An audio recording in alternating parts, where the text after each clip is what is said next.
자, 신약성경 324페이지 골로새서의 말씀을 볼 차례입니다. 골로새서 1장 1절로 8절까지의 말씀 우리 같이 보도록 하겠습니다. 제가 가진 성경으로는 324페이지 골로새서 1장 1절에서 8절까지의 말씀입니다. 자, 우리 같이 하나님의 말씀을 받들어 읽겠습니다. 시작. 하나님의 뜻으로 말미암아 그리스도 예수의 사도된 바울과 형제 디모데는 골로새에 있는 성도들 곧 그리스도 안에서 신실한 형제들에게 편지하노니 우리 아버지 하나님으로부터 은혜와 평강이 너희에게 있을지어다. 우리가 너희를 위하여 기도할 때마다 하나님 곧 우리 주 예수 그리스도의 아버지께 감사하노라. 이는 그리스도 예수 안에 너희의 믿음과 모든 성도에 대한 사랑을 들었음이요 너희를 위하여 하늘에 쌓아둔 소망으로 말미암음이니 곧 너희가 전에 복음 진리의 말씀을 들은 것이라. 이 복음이 이미 너희에게 이르매 너희가 듣고 참으로 하나님의 은혜를 깨달은 날부터 너희 중에서와 같이 또한 온 천하에서도 열매를 맺어 자라는도다. 이와 같이 우리와 함께 종된 사랑하는 에바브라에게 너희가 배웠나니 그는 너희를 위한 그리스도의 신실한 일꾼이요 성령 안에서 너희 사랑을 우리에게 알린 자니라. 하나님의 말씀입니다. 아멘. 자, 이 골로새서도 바울이 로마에서 연금 생활을 할 때 쓰여진 편지로 알려져 있는데요. 이 골로새 교회는 바울이 개척한 교회가 아니에요. 바울은 대부분 자기가 개척한 교회에 편지를 보냈는데 바울이 개척하지 않은 교회에 편지를 보낸 경우가 두 번 있었습니다. 한 번은 로마서죠. 로마에 있는 교회도 바울이 세운 것은 아니었어요. 근데 거기에 있는 성도들에게 편지를 보낸 것이 로마서고, 이 골로새서는 바울의 제자였던 에바브라가 골로새 지역에 세웠던 교회가 골로새 교회예요. 그래서 우리 그런 거 있잖아요. 내가 행한 어떤 일이 잘 되는 것 바라는 마음도 있지만 내가 가장 사랑하는 어떤 제자가 있다든지 나의 자녀가 있다든지 그들이 어떤 일을 행했을 때 그것이 잘 되기를 바라는 마음이 더 크잖아요. 그렇죠? 그게 우리 부모의 마음이고 스승의 마음인데 바울이 그런 마음을 가지고 있었어요. 그래서 골로새 지역에 에바브라를 통해서 교회가 세워지고 그 교회가 잘 자라고 있다. 그런데 그 교회도 이러이러한 문제점이 있다. 그런 얘기를 듣고 그것을 위해서 쓴 편지가 이 골로새서입니다. 자, 7절에 보면 에바브라라는 이름이 나오는데요. 성경에 에바브라도 나오고 에바브라 디도도 나와요. 두 사람의 이름이 비슷하긴 한데 서로 다른 사람입니다. 에바브라 디도는 빌립보 교회 사람인데 바울이 옥중 생활을 할 때 빌립보 교회에서 파견을 했죠. 가서 바울 선생님 좀 도와드려. 이렇게 파견한 사람이 에바브라 디도고, 에바브라는 골로새, 그러니까 지금의 터키죠. 터키의 어느 한 지역에 있는 바울의 제자의 이름이었어요. 그래서 이름이 비슷하긴 하지만 서로 다른 사람이다 하는 것을 우리가 좀 알았으면 좋겠고요. 자, 이 골로새 지역이 에바브라를 통해서 이 좋은 그 복음의 역사가 나타나는데 이 골로새 지역에 또 사탄의 방해가 시작이 됩니다. 거기에 사람의 유전을 따르는 초등학문, 그러니까 거짓 교사들이 또 파고들기 시작했고요. 특히 골로새 지역에는 뭐가 문제가 됐냐면 천사를 숭배하는 사상이 좀 강했어요. 근데 천사는 하나님께서 천사도 창조하시고 사람도 창조하셨죠. 근데 목적이 달라요. 천사의 목적은 하나님을 찬양하고 사람을 섬기는 거예요. 그리고 사람은 하나님께서 자기의 형상을 따라서 이미지로 우리를 만드셨죠. 그러니까 누가 누구를 섬겨야 되냐면 천사가 사람을 섬기는 존재로 지어진 거예요. 근데 이 거꾸로 됐죠. 우리 자꾸 천사를 숭배하려 하고 천사가 우리보다 더 나은 존재인 것으로 이렇게 오해하는 경우가 있는데 성경은 분명히 천사가 사람을 섬기기 위해서 지어진 존재다 그렇게 알려주고 계세요. 근데 골로새 지역에서 이게 거꾸로 돼 있었던 거예요. 눈에 보이지 않는 천사를 마치 숭배의 대상인 것처럼 그렇게 생각을 했던 것이죠. 이런 것들을 바울이 좀 고쳐주기를 원해서 쓴 편지예요. 자, 근데 오늘 2절에 보시면 골로새에 있는 성도들 곧 그리스도 안에서 신실한 형제들에게 편지한다 이렇게 돼 있죠. 여기 보면 이제 우리 성도들의 이중 주소가 나와 있어요. 우리 성도들은 주소가 두 가지입니다. 첫째는 우리 브랜든 샘물교회니까 브랜든에 살고 있다는 이런 1차적인 주소가 있어요.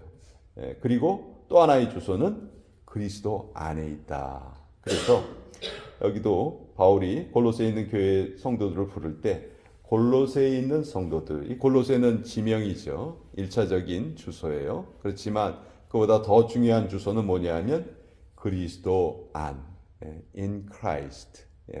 우리가 그리스도 안에 있는 존재들이다. 이것이 우리 성도들의 이중 주소다.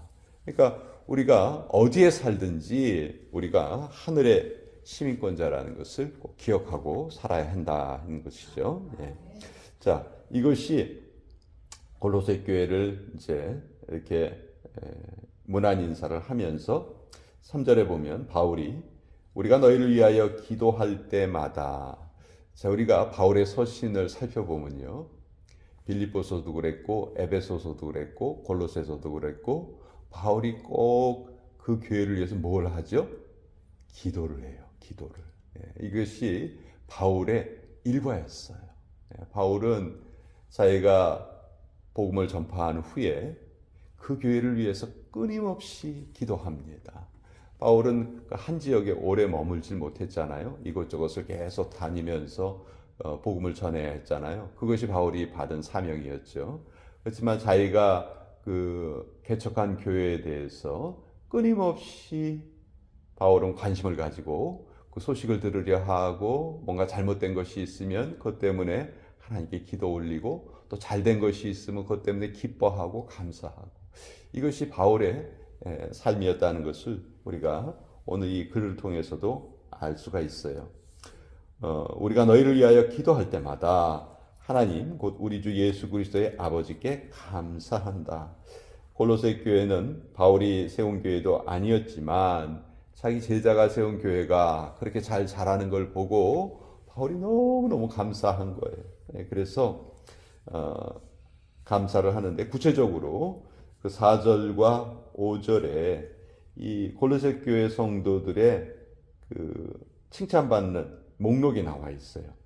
이는 그리스도 예수 안에서 너희의 믿음과 모든 성도에 대한 사랑을 들었으며 또 너희를 위하여 하늘에 쌓아둔 소망으로 말미암았다. 여기 보면 우리 성도들이 가장 잘 알고 있는 세 단어가 나오죠.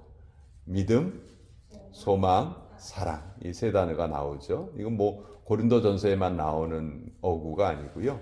바울의 서신에 아주 자주 등장하는 그런 표현이에요. 어떤 주석가는 믿음과 사랑과 소망을 과거, 현재, 미래다 이렇게 표현하기도 했어요.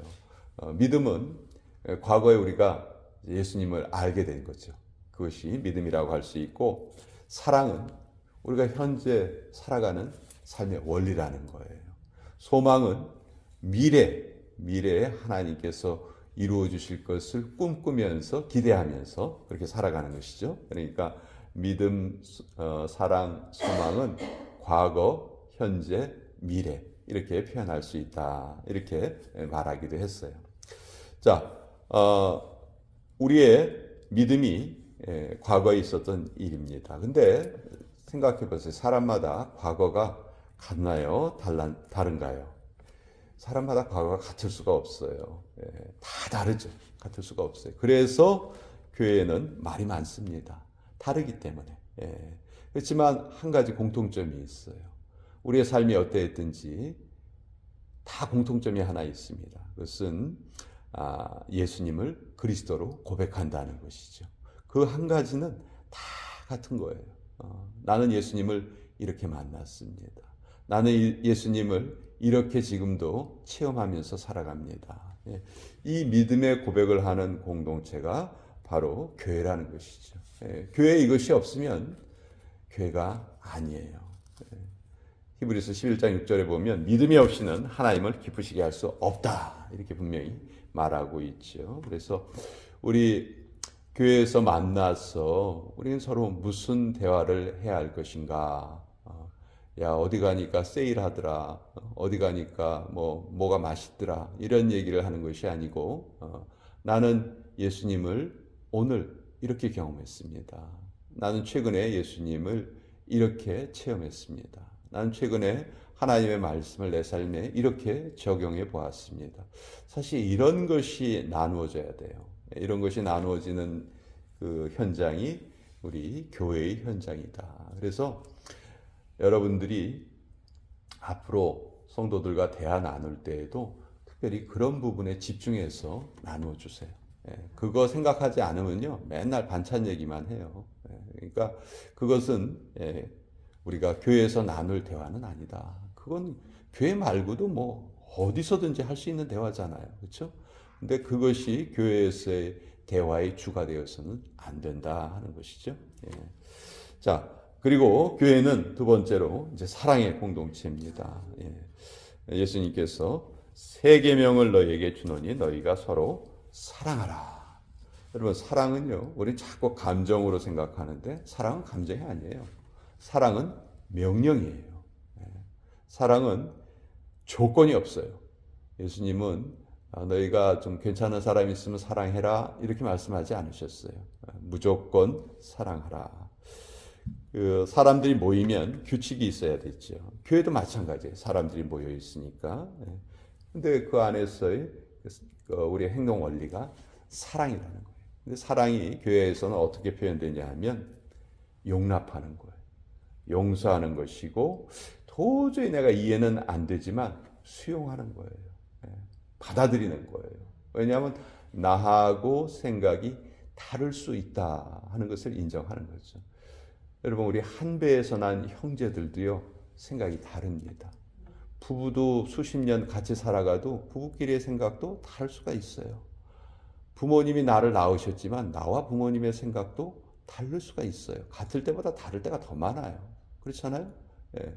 근데 우린 자꾸 어떤 생각을 하고 사냐면 저 사람의 생각이 나와 같을 거야. 아니면 나와 같아야 돼. 이렇게 생각하고 살아요. 세상에 그런 일이 어떻게 있을 수가 있어요. 그래서 누군가의 생각이 나와 같다면 우린 그것을 기적으로 생각해야 됩니다.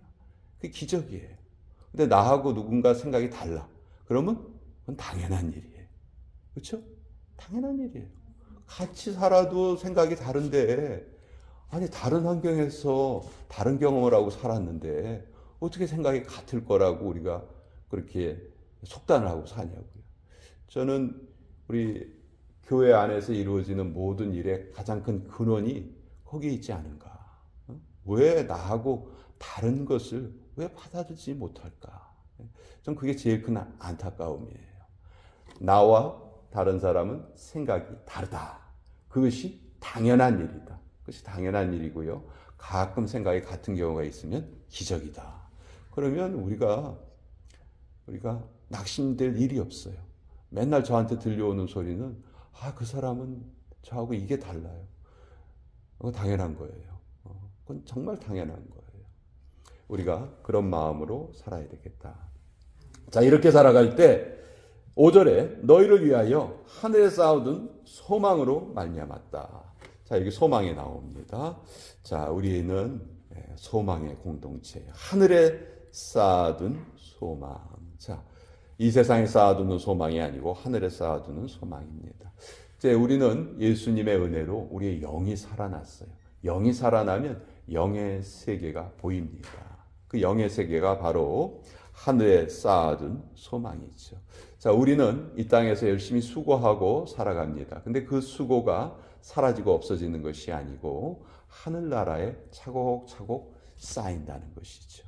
그래서 우리는 사실 어떻게 보면 우리가 미래에 살아갈 집을 지금 짓고 있는 거예요. 근데 그 집의 재료는 선행이에요. 사랑이고 격려예요. 그래서 우리가 그것을 이 땅에 살면서 행할 때마다 하나씩 하나씩 그 재료가 하늘나라로 올라가요. 그리고 우리가 살 집을 우리가 스스로 짓는 거예요. 그리고 나중에 그 집에 들어가서 사는 거예요. 나중에 가보면 어떤 사람은 아주 좋은 집에 살 수도 있고 또 어떤 사람은 그렇지 못한 집에 살 수도 있는 거예요. 그래서 그것을 우리 성경에서는 하늘의 상급이다 그렇게 말하고 있죠. 그래서 이 소망을 나누는 공동체, 이것이 바로 교회 공동체다. 자, 이것이 너희 안에서 이렇게 잘 자라고 있으니 나는 너무너무 기쁘다. 그러면서 바울이 보낸 편지가 이 골로새서다 하는 것을 우리가 오늘 살펴보았는데요. 우리 샘물교회도 이 믿음, 소망, 사랑의 공동체로 계속해서 예수님에 대한 경험을 나누고 또 나와 다른 것을 용납하고 또 하늘에 계속 상급을 쌓아가는 그런 우리의 모습으로 살아가면 좋겠다. 오늘 이 말씀을 여러분과 함께 나누어 보았습니다.